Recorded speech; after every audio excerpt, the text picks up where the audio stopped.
All right, everyone. Welcome back to another episode of the Business Blast podcast. I'm your host, Tyler Wagner, and today's sponsor is Flipboard.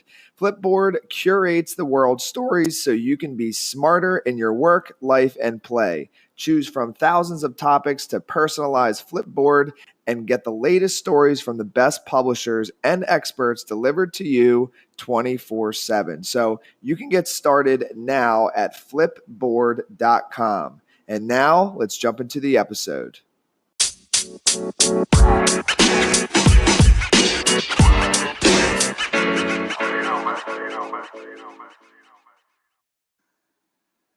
All right, everyone. Welcome back to another episode of the Business Blast podcast. I'm your host, Tyler Wagner. Today I have Juliana Marulanda with us, and she helps free agency owners from the chaos of day-to-day and help codify the business so it can scale and run without the owner. So welcome to the show. Hi, thank you so much for having me here. I'm super stoked. Of course, and we're grateful to have you on. So the first one we got for you is, what is the best story from your life that has an underlying valuable message? I think the best story of, well, hopefully it's not going to be the best story of my life, but I think my favorite story to date is my first job. And my first job, my mom had lost her job one summer, and she ended up selling aguardiente in Flushing Park. And aguardiente is the national beverage of Colombia. It's also an alcoholic drink, and she was pretty stealthy. I would say, we spent the whole summer, selling aguardiente, and I think she was dating a cop at the time. So she had like one of those get out of jail free cards type of deal. And she found, there was like all these soccer players and they were playing, and we made a ton of cash. And at the end of each night, I would like count up the money and see how we were doing. And, and I was kind of like a bookkeeper, accountant, cocktail girl, got the tips and everything. And, I think this was, minus any labor law issues. It taught me how to be so resourceful, and my mom was just like the type of person, she was single mom, immigrant, the whole deal. And she was just incredibly resourceful and gritty. And, she took something that could have been, really hard times and a really difficult situation, and she just leveraged it for an incredible opportunity. And I think I learned some negotiating skills too, where I used to negotiate my salary in ice cream and and be able to, and if we didn't make as much money as we did last week, I'd be like, hey, what's going on here? So there's just lots of skills, that I learned from that summer. And it taught me a lot. And I really refer back to that sometimes where, anytime anything gets hard, I'm just like, wow, you can always leverage any situation and really see the opportunities that are there. Mm-hmm. That is awesome. I love that story. And then the next one I got for you is, what is the most valuable piece of information we should know that's within your expertise or industry? I think the most valuable piece of info that I can give any business owner is to really codify their business, especially if you're in services. It's your process is your product, right? And not really, thinking about like productizing your services. And I don't even mean it like in that way, because I know that there's a lot of, conversation in the industry about like productizing, but really like knowing what your processes are and codifying them. Because something that I learned from someone that I was speaking to on a sales call, I always find sales calls so educational, is that you can not only scale your business, but when you scale your inefficiencies as well.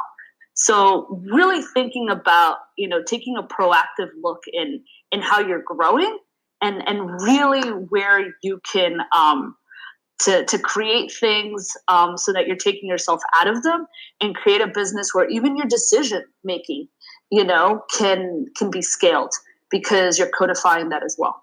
Mm-hmm. And then it could tie in, but what's your best piece of overall business advice? So not necessarily industry specific. I had a conversation with someone recently, and it would be, if you're going to fail epically. Okay. Fail fast and fail epically. And the reason why I say that is because at the end of the day, you have a really good story. And if you have like failed epically, there is no marginal learning. Like, you're going to learn your lesson really, really quickly. And it also means that you're willing to take risks that others aren't willing to take. Right. And you're going to just learn, and you can pivot quicker. It'll make you implement faster, and it'll just get you going so much faster than if you're being cautious throughout, and I'm not saying, fail epically irresponsibly, but I do mean in the sense of like, just take those risks, and when you do, just own them. Mm-hmm. And then if you could give your younger self one piece of advice, what would that be? It would be to find what you love as quickly as possible in what you're doing. And, whether that is, I think for myself, it was like I was, I think I did a lot of process of elimination and had God knows how many jobs till I found what I loved. But I would say to myself to, find what I love as quickly as possible and take all the risks, especially at a much younger age, because it's so much easier to bounce back, and it's so much easier to pivot the less responsibilities you have. So, yeah, I agree. And then kind of going a little bit down a different path here. In your opinion, what is the key to happiness? I was thinking about this before the call, because there's so many, I don't want to say formulas to happiness, right? Like one of the most obvious things that I think about is, having daily gratitude, and or surrounding yourself by happy people, not by unhappy people. But I don't remember where I read it, but it was something like where the key to happiness, or the formula to happiness, is where expectations meet reality. And I thought that was so cool.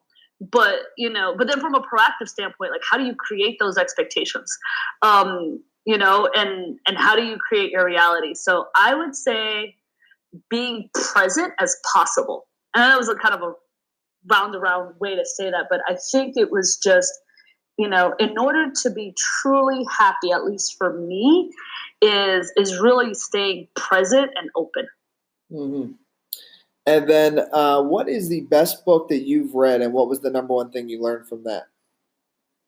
The best, I've read so many different books. What was I reading? I may have to go back here and edit, but I think it's Daily Rituals. I've been reading this book that gives you sort of these tiny, tiny little bits on different people, different creative, or the artists' rituals. I'm going to have to go back to see this one. But yeah, and it talks a little bit about like every single like chapter is this tiny synopsis of, like Sigmund Freud and Simone de Beauvoir.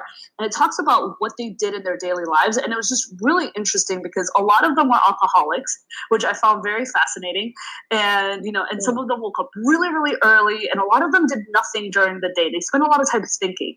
And I just found it so interesting to see what these people, because I'm a productivity nerd, right? So I'm always like, how do you become successful? What are the habits? What are the productivity? And then really looking to see how, there's so much different ownership in how individuals behave, and what really works for you independently, that there wasn't really like no formula or no particular pattern to see what's going to make you the most successful. So I found that book really interesting, and I'm happy to look it up and let you know afterwards exactly the title. Yeah, for sure.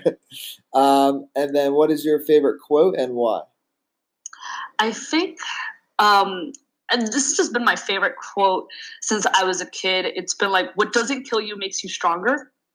And I think as an entrepreneur, that is just represents for me on a daily basis, because there's certain things that can seem scary but aren't necessarily all that big of a deal, right? Like Sending your first email blast may be very similar to doing your first product launch, and that feeling of like, oh my God, I can't believe it.